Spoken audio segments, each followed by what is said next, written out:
कब मिलेगा पीएसीएल के ग्राहकों का पैसा? कहाँ देर हो रही है? क्या रैली निकाल रहे हैं? अरे भुगतान नहीं हुआ अभी?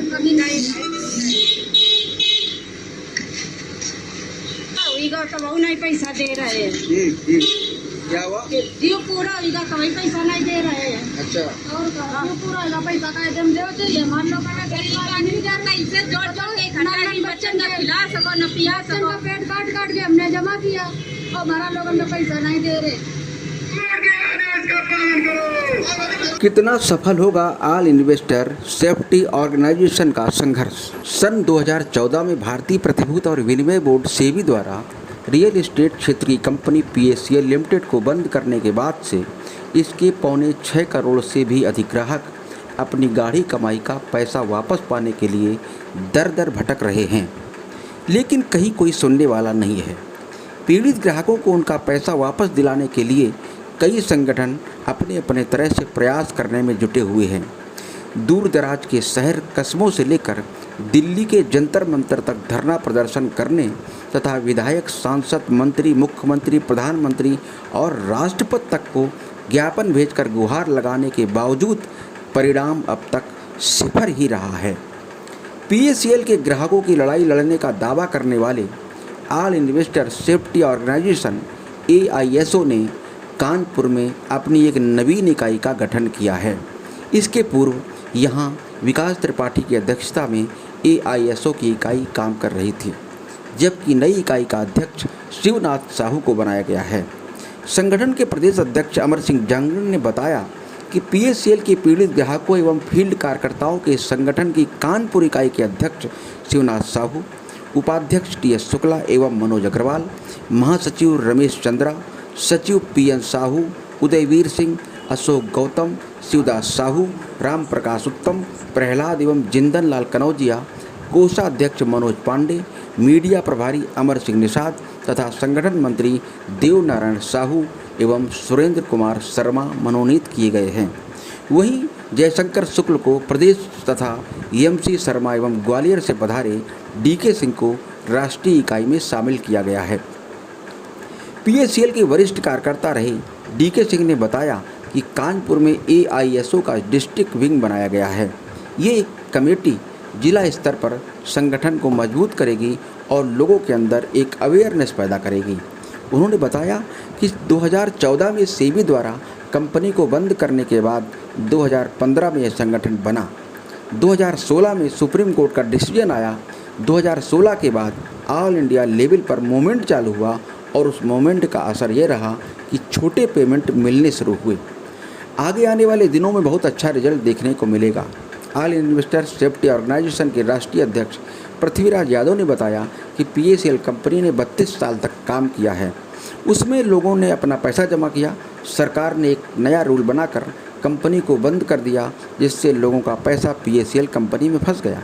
उस पैसे को वापस दिलाने के लिए 2015 में सेंट्रल गवर्नमेंट से registered All Investor Safety Organisation बनाया गया। उसने सड़क और सुप्रीम कोर्ट में इन्वेस्टर्स की लड़ाई लड़ी।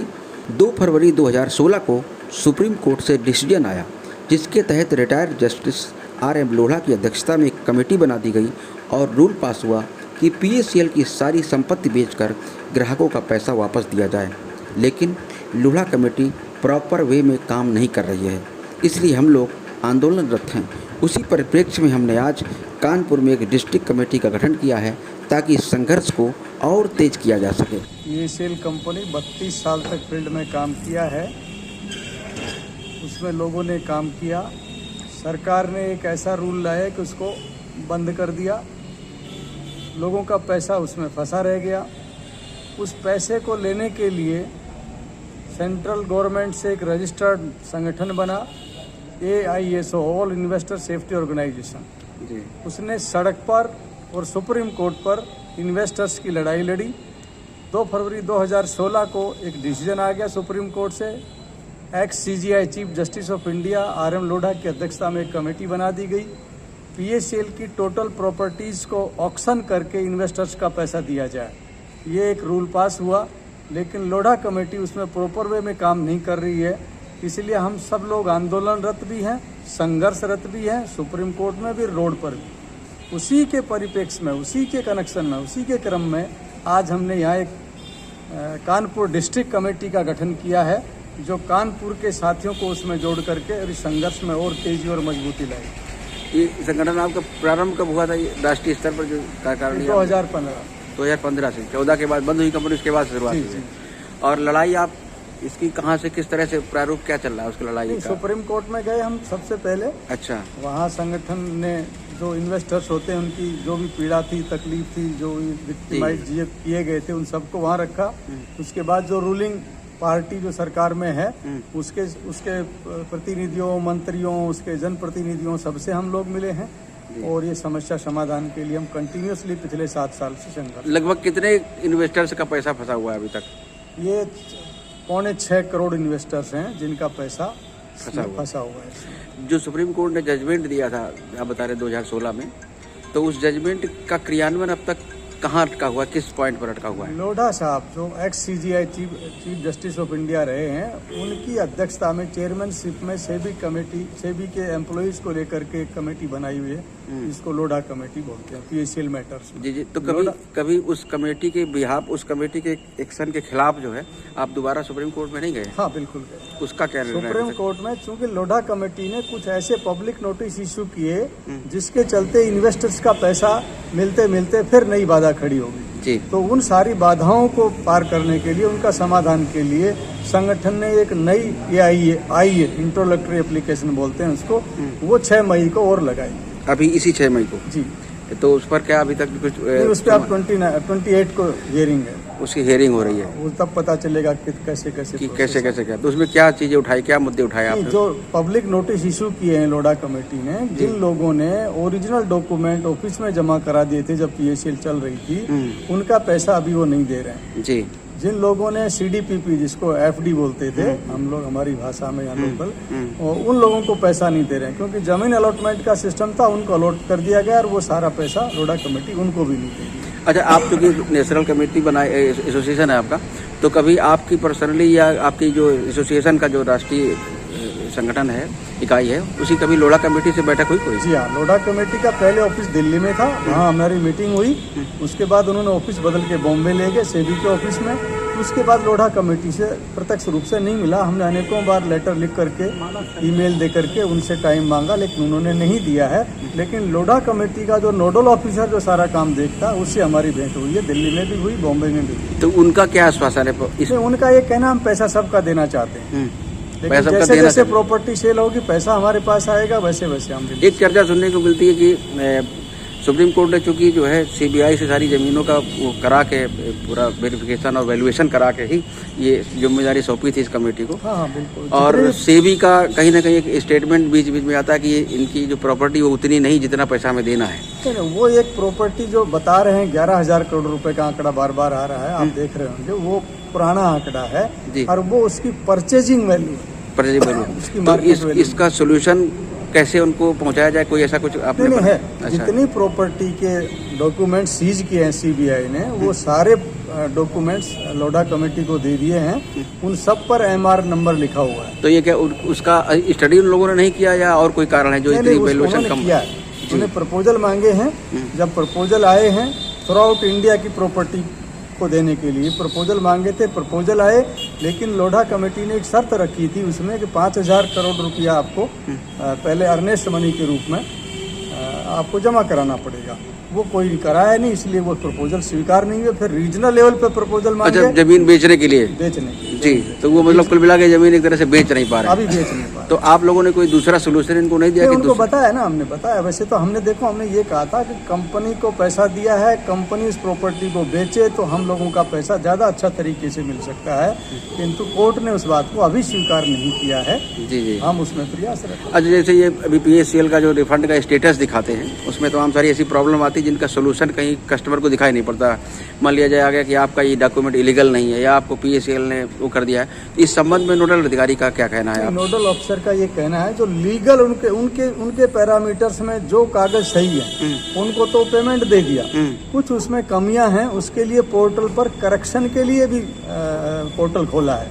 लेकिन वो सब लोगों को प्रॉपर इन्फॉर्मेशन नहीं होने से या कुछ एरिया में नेट नहीं चलने से या थोड़ी सी नेग्लिजेंसी की वजह से सब लोग उसमें करेक्शन नहीं कर पाए। कुछ लोगों ने किया है, उनका समाधान। तो वो करेक्शन कैसे होगा, इसका कोई आप लोगों ने गाइडलाइन? पोर्टल अब तो बंद कर दिया उन्हें, जब नेक्स्ट टाइम खोलेंगे पोर्टल तब वो करेक्शन अच्छा, तो बीच में बंद कर देते फिर खोल देते हैं बंद। तो इसको खोलने लगातार खोलने में क्या प्रॉब्लम है? लगातार वो नहीं खोल रहे हैं, तो हमने उनको कहा है कि ऐसा खोला किया जाए। हमने ये भी कहा है कि आप ऑनलाइन सारे डॉक्यूमेंट मत लीजिए, ऑफलाइन भी लीजिए। जी। आज ये जो यहाँ पर कमेटी गठित हुई, आदरणीय आप चूँकि वरिष्ठ सीनियर हैं इस फील्ड के, तो इस कमेटी का क्या उद्देश्य रहेगा, क्या काम करेगी ये जो इकाई यहाँ पर गठित हुई है? ये AISO का ही डिस्ट्रिक्ट विंग है और ये कमेटी जो है जिला स्तर पे संगठन को मजबूत करेगी, लोगों के अंदर एक अवेयरनेस पैदा करेगी कि ये हमारी जो लड़ाई है सेबी के साथ में पेमेंट को लेके वो सशक्त हो, मजबूत हो और जल्दी लोगों को पेमेंट पहुँचे। एक बहुत बड़ा जुनूनी सा सवाल है कि चूँकि संगठन जब से ये समस्या पैदा हुई तब से संगठन, कई सारे संगठन फील्ड में काम कर रहे हैं और कहीं ना कहीं ऐसा लगता है लोगों को कि ये संगठन के नाम पर कुछ ऐसा हो रहा है जो नहीं होना चाहिए और लड़ाई का रिजल्ट कहीं दिखाई नहीं पड़ता। क्योंकि व्यक्ति को रिजल्ट दिखाई पड़ता, तभी दिखाई पड़ता है कि ये संगठन का रिजल्ट, ये लड़ाई लड़ी जा रही है जमीन पर या उस रूप में। तो इस विश्वसनीयता को कैसे वापस लाएंगे आप? जरूर, बहुत बढ़िया आपने बात कही।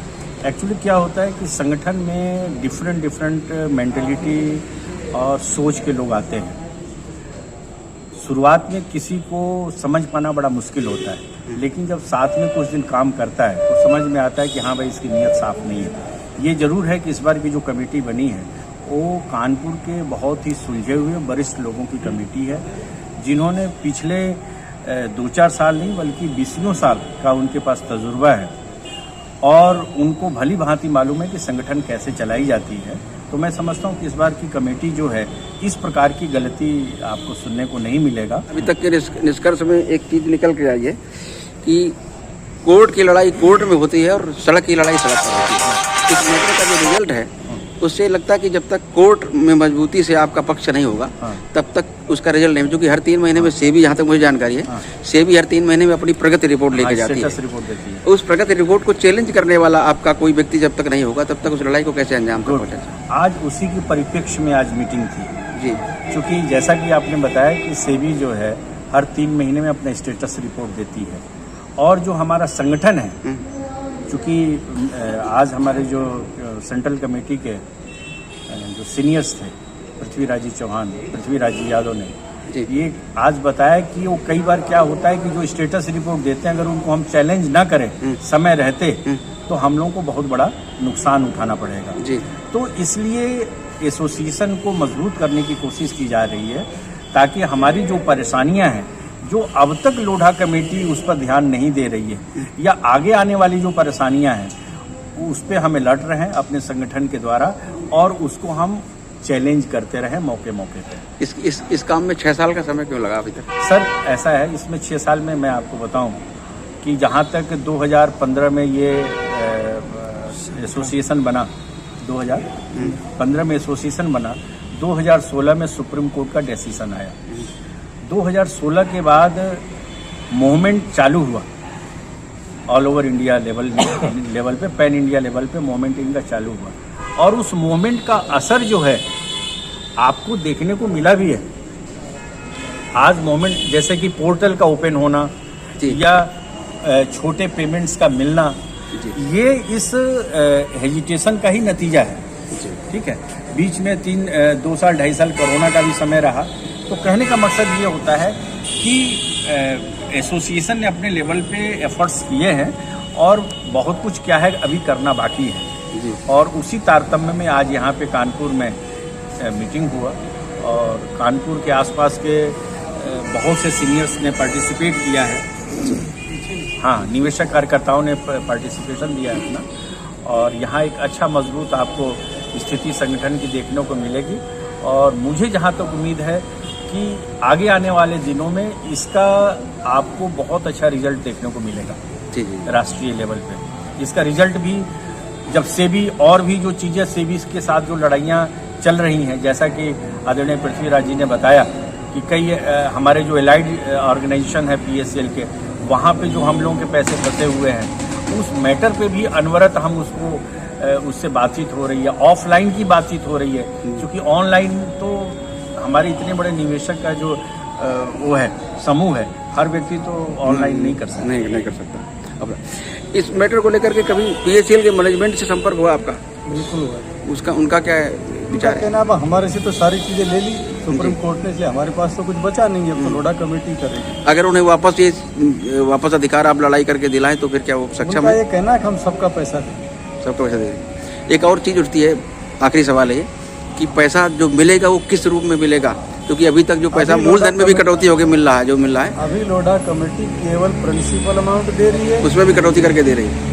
उसमें तो नहीं दे रही नहीं है, दे रही है ना जी, प्रिंसिपल अमाउंट दे रही है, लेकिन ये पर्याप्त नहीं है। ये बिल्कुल हम इसका जबरदस्त विरोध कर रहे हैं जी कि 2014 में जो पैसा मिलना था वो आज तुम 2022 में दे रहे हो, और वो भी प्रिंसिपल अमाउंट दे रहे हो, जिसकी फुल एंड फाइनल मैच्योरिटी देते हो तो भी कोई वैल्यू नहीं बचती है पैसे की।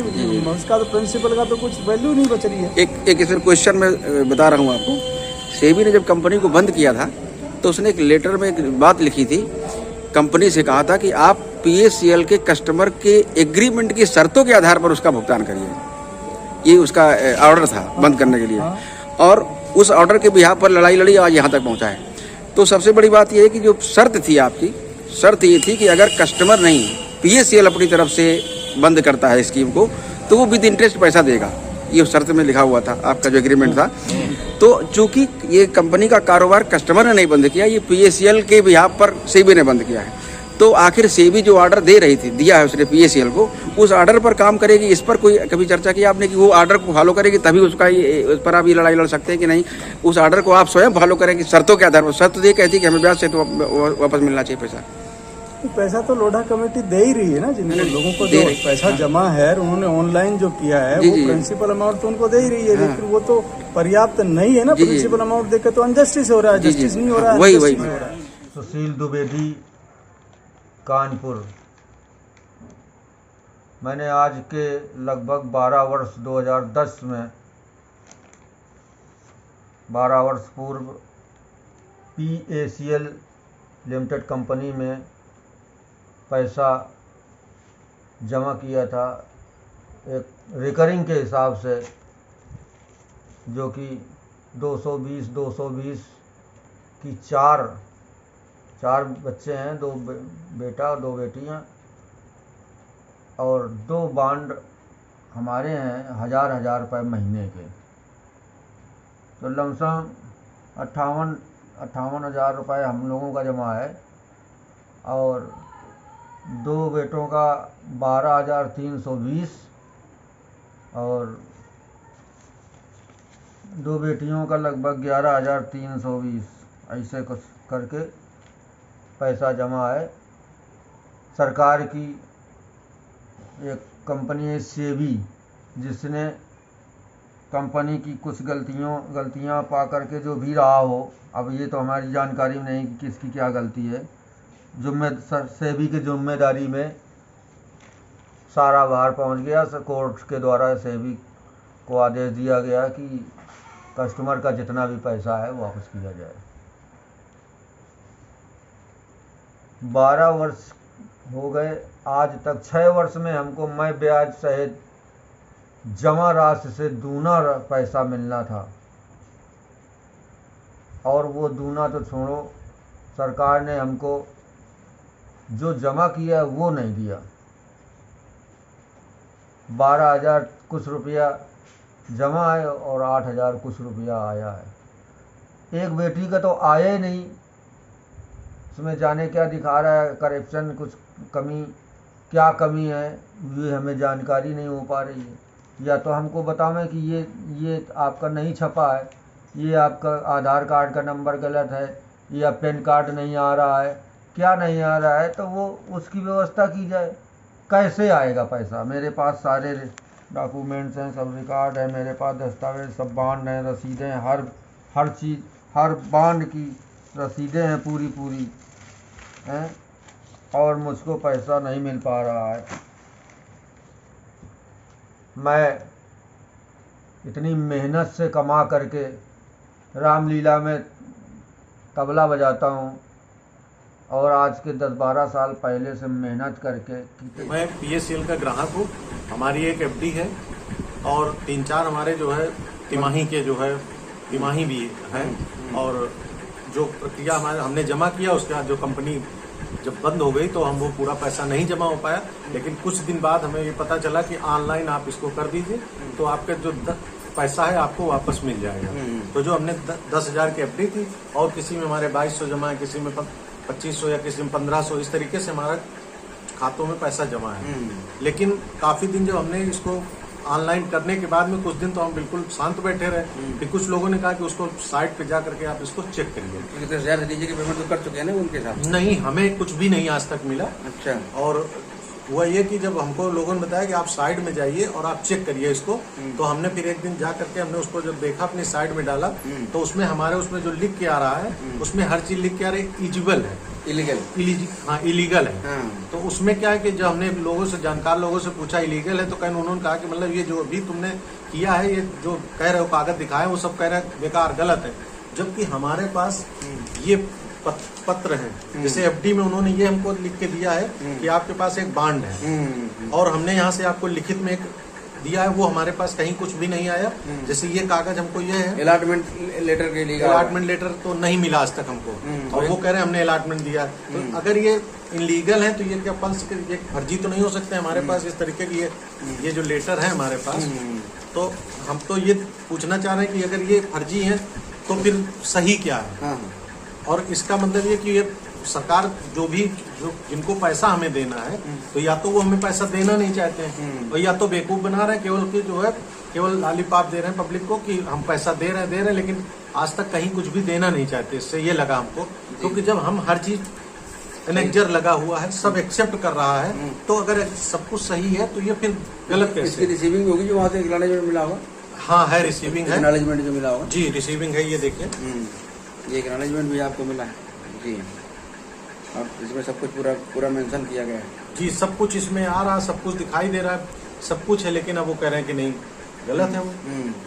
तो इसके लिए फिर उसमें कोई ऑप्शन नहीं आ रहा कि क्या करना कुछ है? भी नहीं, इसमें कुछ दिखाई नहीं देता कि हम करें तो क्या करें, किससे शिकायत करें, कहाँ किससे अपनी बात कहें। कोई न वेबसाइट कहीं कोई दिखाई दे रही है, न कुछ दिख रहा है इसमें, तो हमें ये नहीं समझ में रहा कि हम करें तो क्या करें। मतलब कहीं कोई अभी भी ऐसा नहीं होता जो सीधे जानकारी न कोई जानकारी नहीं, कोई कुछ भी जानकारी नहीं है। जो लोगों ने जिनके माध्यम से हम जुड़े थे या जिन्होंने हमारे अकाउंट खुलवाए थे, आज वो लोग भी जो है इसमें कुछ भी हमारी मदद के लिए तैयार नहीं है, उनको भी कोई जानकारी नहीं है। इसका मतलब यही है कि उनको भी कोई जानकारी नहीं, इसलिए वो लोग जो है कोई मदद नहीं कर पा रहे हमारी। जी जी जी। उसमें क्या होता है कि जब कोई मैटर आर्बिट्रेशन में आता है तो आर्बिट्रेशन का सिंपल सा नियम होता है कि उस समय ये नहीं देखा जाता कि आपने एग्रीमेंट करते वक्त क्या किया हुआ है। देखना ये होता है कि उस वक्त पार्टी के पास कितनी संपत्ति है। अगर संपत्ति पर्याप्त है तो बाकायदे जो एग्रीमेंट में एग्रीमेंट किया हुआ है, बोथ पार्टीज म्यूचुअल एग्रीमेंट है, उतना मिलेगा। और अगर उतना संपत्ति परिसंपत्ति उसके पास नहीं है तो उसका ऑन एन एवरेज जो होता है प्रोरेटा बेसिस जिसको बोलते हैं, प्रोरेटा बेसिस पे उसको अच्छा किया जाता है। पर एक 2011 का एक अखबारों का एक वो है कटिंग है जिसमें कंपनी के अधिकारियों ने कहा था कि हमारे पास 75,000 करोड़ का लैंड बैंक है 2011 में, और सेबी के रिकॉर्ड के मुताबिक 49,000 करोड़ टोटल वापसी करना है हमको। उसमें संभवतः वो ब्याज का भी अमाउंट जुड़ा हुआ है, तो उस हिसाब से तो पर्याप्त अमाउंट होना चाहिए इनके पास में। एब्सोल्युटली। कंपनी ये गवर्नमेंट की एजेंसियां भी PSCL के विषय में ऑलरेडी वो अपने स्टेटमेंट दे चुकी हैं, ठीक है, रिटन स्टेटमेंट है कि PSCL के पास इतने लाख करोड़ हेक्टेयर लैंड है जी। तो अगर आज के डेट में उस लैंड का मार्केट रेट निकाला जाए तो बहुत होता है जी, ठीक है।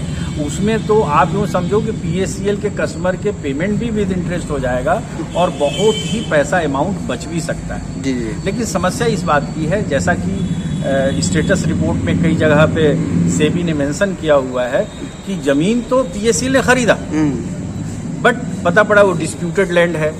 कई जगहों पे पता पड़ा कि पेपर में जमीन का जिक्र है लेकिन फिजिकली जमीन नहीं है, ठीक है। तो इस टाइप के कुछ चीज़ें ऑनरेबल लोढ़ा कमेटी ने अपने रिपोर्ट्स में दिए हुए हैं, लेकिन ये तय है कि अगर पूरी साफ नीयत से लोढ़ा कमेटी काम करे तो payment each and every customer को जा सकता है, विद इंटरेस्ट जा सकता है, उसमें कहीं कोई दिक्कत। तो ये आगे जो लड़ाई आप लोग लड़ेंगे जी। उसमें इस कैलकुलेशन को भी साथ में मेंशन करेंगे कि ऐसी चीजें हैं, हाँ, ऐसा हाँ। किया जा सकता हाँ। है। जी जी। और साथ में उन अधिकारियों पर भी तो एक्शन होना चाहिए जिन्होंने इस तरह की गलत स्टेटमेंट दिया, वो डिस्प्यूटेड जमीनें निकली PSL के माध्यम से। देखो जी, ये जो क्राइटेरिया इसमें जो ये क्राइटेरिया गवर्नमेंट की आती है, जी। और जहां तक मैं समझता हूं, अभी लेटेस्ट एक एग्जांपल मैं आप कोट करूं शिवपुरी का। जी शिवपुरी में तकरीबन PSL कंपनी की नियर अबाउट करीब 12 से 15 हजार एकड़ जमीन है जी और वहां पे कुछ लोगों ने उस जमीन को बाला बाला बेचने की कोशिश किया। जी। ठीक है, ऑल ओवर इंडिया, पूरे पैन इंडिया में ऑनरेबल लोढ़ा कमेटी की तरफ से ये सभी वहां के डिस्ट्रिक्ट DMs को ऑलरेडी ये लेटर इशू हो चुका है बहुत पहले जी कि PSL की जमीन को कोई भी खरीदता है या बेचता है वो नल एंड वाइड हो जाएगा। अच्छा। ठीक है, और उस पर कार्रवाई होगी। तो जहां तक PSL की जो जमीनें जिसमें रजिस्ट्रार इन्वॉल्व है, जिसने गलत ढंग से रजिस्ट्रियां कर दी हैं जमीन फिजिकली, उन पे कार्रवाइयां हुई भी हैं और ऑन रिकॉर्ड है। आगे चल करके आप लोग इसको भी सख्ती से करवाने का प्रयास करें। अभी राजस्थान में खुद जो बॉर्डर एरिया की जमीनें जिन लोगों ने गलत सलत किया है उन पे कार्रवाइयां हो रही हैं, बहुत से लोग अभी अरेस्ट भी हुए हैं। ऑल इन्वेस्टर सेफ्टी ऑर्गेनाइजेशन को लेकर बीच बीच में सवाल भी उठते रहे हैं। आइए सुनते हैं All Investor Safety Organisation Kanpur इकाई के पूर्व अध्यक्ष विकास त्रिपाठी। 2016 में AISO संगठन में हम जुड़ गए थे और सक्रिय रहे, और क्योंकि अपना और लोगों का जो पैसा लगा हुआ था पल्स PSL कंपनी में, तो हमको ये उम्मीद थी कि AISO संगठन पूरे देश में है और बड़ा संगठन था, तो इस वजह से वहाँ पे हम सक्रिय रहे। और 2018 में इन्होंने हमको AISO का कानपुर जिले का अध्यक्ष बनाया। जुड़ने के बाद में 6 महीने तक हम जुड़े रहे और कार्य भी मैंने किए, परंतु उसी कार्यकाल में हमारे AISO संगठन अन्ना हजारे जी के साथ में एक रामलीला मैदान नई दिल्ली में भूख हड़ताल जब अन्ना जी ने किया था, तब AISO संगठन भी अन्ना जी के साथ में रहा और जिला अध्यक्ष होने के नाते मैं वहाँ पे 7 दिन रहे और रुके, वहाँ पे अन्ना जी के साथ में रहे। पर AISO संगठन का जो भी बड़ा पदाधिकारी अपने को कहता है, चाहे वो अध्यक्ष हों, राष्ट्रीय अध्यक्ष हों, चाहे प्रदेश के अध्यक्ष हों, चाहे राष्ट्रीय पदाधिकारी हों, चाहे प्रदेश के पदाधिकारी हों, यहाँ तक अरुण राय जो दिल्ली में ही निवास करते हैं और उन्हीं के मकान में कार्यालय बना हुआ है, वो तक वहाँ पे रात में नहीं रुके। और जबकि मैं कानपुर से यहाँ से 500 किलोमीटर दूर गया था और रात दिन अन्ना जी के साथ में रहा, उसके मेरे पास फोटोज भी हैं। और जो लोग अन्ना जी के साथी हैं, आज उनसे भी हमारी वार्तालाप होती है, वो भी इस चीज को बताएंगे कि ये 1 मिनट के लिए भी रामलीला मैदान इन्होंने 7 दिन के बीच में 1 मिनट भी हम कहीं बाहर नहीं निकले, अन्ना जी के टेंट के नीचे ही रहे। पर ये पदाधिकारी 2 दिन बाद आते थे और चले जाते थे, ये 7 दिन में निरंतर नहीं रहे। जब मैंने देखा कि पदाधिकारी जब साथ नहीं दे रहे हैं तो ऐसे संगठन से क्या मतलब है जुड़ने का, एक बात। दूसरी बात, सागर के प्रदेश पदाधिकारी थे अभय दुबे जी। अभय दुबे जी ने कुछ सबूत दिए, उन सभी सबूतों को देखने के बाद में ये महसूस हुआ कहीं ना कहीं AISO संगठन हम लोगों के साथ में छल किया और झूठ बोला। क्या सबूत दिए? जैसे कि बोलते थे कि हमारा वकील सुप्रीम कोर्ट में है, और जब सुप्रीम कोर्ट के 8 पन्ने का मैंने दिखाया गया तो कहीं पर भी AISO संगठन का नाम नहीं है उस सुप्रीम कोर्ट के 8 पन्ने के जजमेंट में 2 फरवरी 2016 के। उसके बाद में उन्होंने एक चीज और बताई, 2017 में या 18 में उन्होंने एक कार्यक्रम रखा था मुख्यमंत्री निवास का घेराव, पुलिस ने रोका। पुलिस को देखते ही राष्ट्रीय पदाधिकारी अभय दुबे के कहने के अनुसार, जो उन्होंने बताया मुझको, कि पुलिस को देखते ही हमारे राष्ट्रीय अध्यक्ष और हंसराज जी ये दोनों लोग गली में जाके लुक गए। उसका पूरा फेस एक पदाधिकारी जूनियर प्रदेश का पदाधिकारी अभय दुबे ने किया।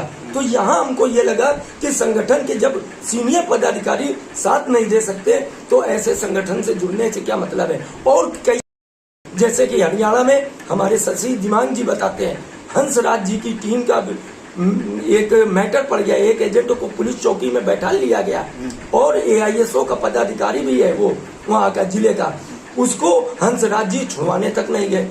ये शशि दिमांग जी ने, मैं नाम भी बोल रहा हूँ और वो मुकरेंगे भी नहीं क्योंकि उन्होंने विधिवत बताया है। तो कहीं ना कहीं हमको लगा कि ये संगठन हमारा जब अपने लोगों का साथ नहीं दे सकता है तो ऐसे संगठन में जुड़ने का क्या मतलब है। 6 महीने बाद हमने बीच में कुछ चंदा भी आपने किया था, इनको पहुंचाया था, तो उसका पूरे देश से मैंने चंदा नहीं वसूला है, ये सच्चाई और ना मैंने लिया है। पूरे देश से इटावा औरैया कानपुर देहात, कानपुर से भी गया है लोगों ने। जैसे हमारे पिताजी के जो सीनियर PN साहू जी हैं वो भी बताते हैं कि मैंने 2-3 बार धरना प्रदर्शन में जब गए वहां पे मांगा गया है तो उन्होंने दिया है। अब कह दिया जाए सबूत, अब 2016 में जो कार्यक्रम किया गया है जंतर मंतर में उसकी कोई रसीद तो रखता नहीं है। यहाँ लोगों की मार्कशीटें खो जाती हैं तो रसीद कहाँ 500 की रखेगा, परंतु पूरे देश से चंदा लिया गया है, ये सच्चाई है। अब कोई सबूत मांगे तो ये बेईमानी है। जहाँ तक विश्वसनीयता की बात है तो कुछ दिन जब काम आपके सामने इनके आएंगे रिजल्ट तो आपको खुद दिखाई पड़ेगा कि वाकई ये विश्वसनीय है और कहीं पे भी ये इस टाइप की इनकी प्रवृत्ति नहीं है, ना इनकी सोच है, ना ही पिछला कोई बैकग्राउंड है। अभी नई तरह से कार्यकारिणी कॉर्पोरेशन गठित हुई तो इसका क्या लगता है, ये काम कैसे करेंगे क्या? अब नई ये मुझको जानकारी हुई, मैं इधर 7 दिन से बिजी था एक कार्यक्रम में।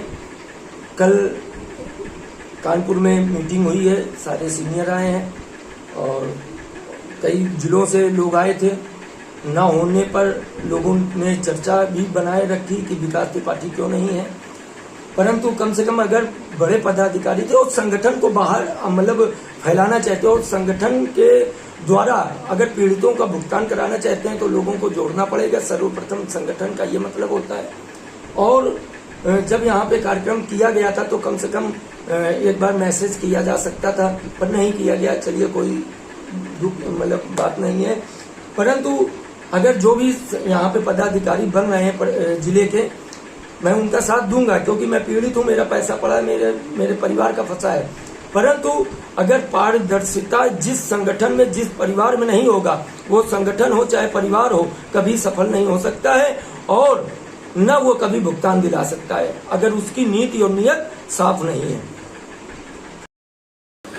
गौरतलब है कि सन 1983 में स्थापित हुए पल्स ग्रुप की company PACL limited real estate का कारोबार करती थी। कंपनी ने आमजन के निवेश से पूरे देश में लगभग 1 लाख एकड़ जमीन खरीदी थी। इस जमीन का वर्ष 2011 में बाजार मूल्य 75,000 करोड़ रुपए से अधिक बताया गया था।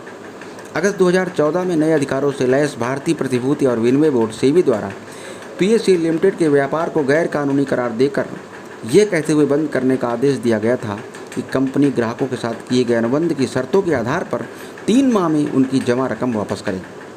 सेबी के मुताबिक कंपनी ने 5 करोड़ 85 लाख ग्राहकों से लगभग 49,000 करोड़ की रकम जुटाई थी। सेबी के उक्त आदेश को अदालत में चुनौती दी गई। लगभग 1.5 वर्ष बाद 2 फरवरी 2016 को सर्वोच्च न्यायालय ने इस संदर्भ में निर्णय देते हुए कहा कि सेबी रिटायर्ड जज जस्टिस RM लोढ़ा की अध्यक्षता में कमेटी गठित करे और उस समिति की निगरानी में PACL कंपनी की चल अचल संपत्ति बेचकर निवेशकों की रकम वापस करे। अदालत के आदेश का पालन करते हुए जस्टिस RM लोढ़ा की अध्यक्षता में कमेटी का गठन तो कर दिया गया, परंतु पीड़ित निवेशकों के भुगतान में कोई भी तत्परता नहीं दिखाई गई। तब से लेकर आज तक PACL के करोड़ों निवेशक अपनी रकम वापस पाने के लिए दर दर भटक रहे हैं। जिस सेबी ने अगस्त 2014 में 3 माह के अंदर निवेशकों की रकम वापस करने का आदेश PACL कंपनी को दिया था, वही सेबी 6 साल बाद भी निवेशकों का जमा धन वापस नहीं कर पाई है। ग्राहकों की लड़ाई लड़ने के लिए ऑल इन्वेस्टर सेफ्टी ऑर्गेनाइजेशन समेत कई संगठन सड़क से लेकर सुप्रीम कोर्ट तक लड़ाई लड़ने का भले ही दावा करते हों, परंतु आम आदमी के खून पसीने की कमाई फिलहाल वापस मिलते हुए नहीं दिखाई दे रही है।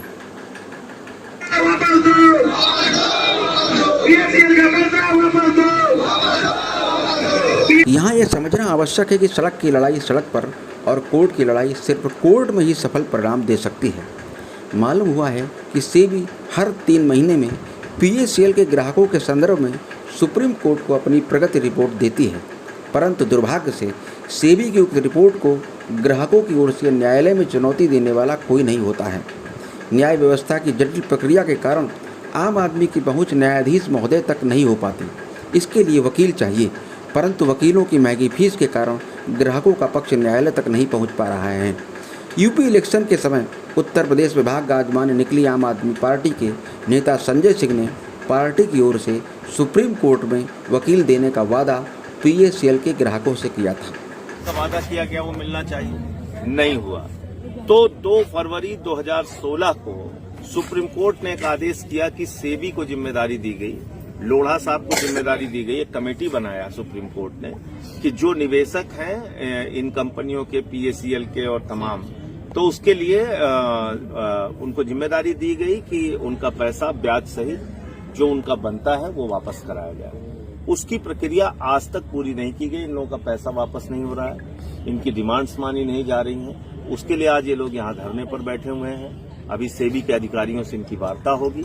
इसके बाद इनके क्रमिक अनशन चलाने की योजना है। 11 लोगों का प्रतिदिन क्रमिक अनशन चलाने की योजना है। संसद का सत्र शुरू होने जा रहा है, वहां भी मैं निवेशकों का मामला उठाऊंगा जरूर। और इसके बाद सुप्रीम कोर्ट में जो मामला चल रहा है उसके लिए भी आम आदमी पार्टी एक वकील इन लोगों को मुहैया कराएंगे हम लोग कि जिससे कि इनकी बात माननीय सर्वोच्च न्यायालय के सामने भी मजबूती से रखी जाए। योग तन मन धन से आगामी 2022 में करने जा रहे हैं। लगभग कितने निवेशक होंगे पूरे उत्तर प्रदेश में? लगभग 1.5 करोड़ निवेशक लगभग हैं उत्तर प्रदेश में। आज सैकड़ों की संख्या में सारे लोग आए हुए हैं जो इधर उधर हैं, क्योंकि कई बसें पीड़ितों की आई हैं।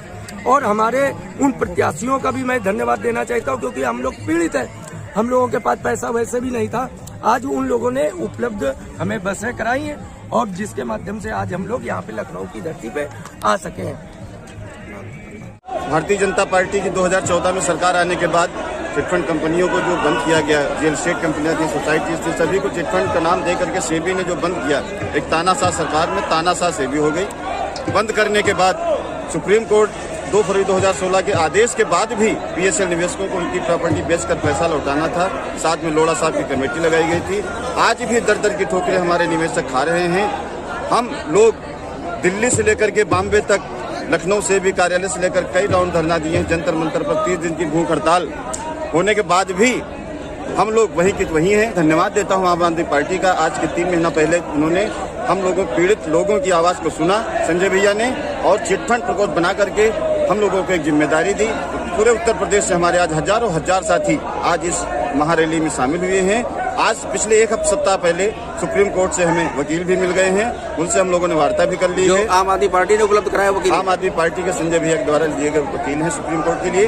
पूरी उनकी अधिवक्ता टीम के द्वारा हमारी वार्ता हुई, विधिवत वार्ता हुई थी। कल उनका फोन आया था हमारे पास। हम पूरे अपने पीड़ित निवेशकों को बताना चाहते हैं, खासतौर से PACL के लोगों को, कि हमें जनहित याचिका के लिए पूरी तैयारी हो चुकी है। बस हमें तैयारी करनी है।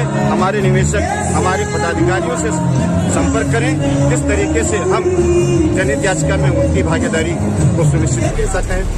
पल्स सहारा जो भी कंपनियां हैं उनका सुप्रीम कोर्ट के माध्यम से पैसा दिलवाएंगे और एक वकील मुहैया कराएंगे। नाम क्या आपका? मेरा नाम उमेश कुमार शाह है।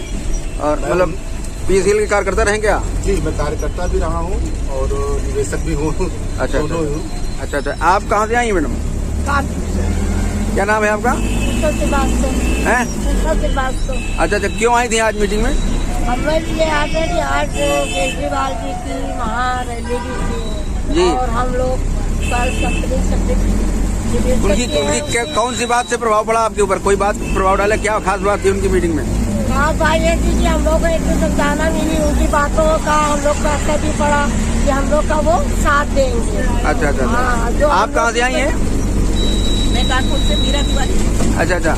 आपको भी लगा कि आपका आप जिस उद्देश्य से आई थी उस उद्देश्य को पूरा करेंगे लोग? अच्छा, उम्मीद तो मुझे काफी है। संजय जी ने जैसा आश्वासन दिया है दे रखा है जी। हम लोगों के सहारा पास और भी तमाम कंपनियां हैं, अच्छा अच्छा। तो उसकी वजह से और जो भी उन्होंने दिल्ली में जैसे कहा कि यहाँ भी आश्वासन दिया हम लोगों को, बच्चों को पढ़ाई बिजली पानी सब मुहैया करेंगे, साथ में हम लोगों को जो पैसा फंसा हुआ है उसमें व्यवस्था को लेकर के सहयोग करेंगे। आप कहाँ से आई? क्या नाम है? नीलम गुप्ता। अच्छा, क्या लगा आज मीटिंग में? आप तो निवेशक के रूप में आई थी यहाँ पे? हाँ भैया, सभी के साथ में आए थे। जी जी जी। तो क्या लगता है किस में मिलेगा? उम्मीद तो यही है। अच्छा अच्छा। मिल जाना चाहिए क्योंकि हम लोगों को पैसा फंसा है। आप कहाँ से आए देवधरनी? हरिशंकर दीक्षित रहनस, महाराजपुर कानपुर। क्या नाम बताया? महाराजपुर कानपुर। नाम क्या बताएं? हरिशंकर दीक्षित जी। आप निवेशक के रूप में आए थे यहाँ पे? हम पल्स कर्मचारी हैं। अच्छा, हाँ वही। अब हम लोगों का पैसा फंसा हुआ है तो हमको यहाँ पार्टी से सहयोग मिलने की उम्मीद है और सारा आप भी कुछ कहेंगे आज के कार्यक्रम को? आज के कार्यक्रम के उपलक्ष्य में उम्मीद जगी है कि हम जैसे पीड़ित हैं, निवेशक हैं पल्स कंपनी के, और प्रोग्राम के साथ साथ हमें उम्मीद जगी है कि जो है हमारा पैसा हमें मिल जाएगा और आपकी सरकार, आम आदमी पार्टी की सरकार जो है हमारे जो है इस भूले भटके को एक उसके रूप में हमको क्या नाम है आपका?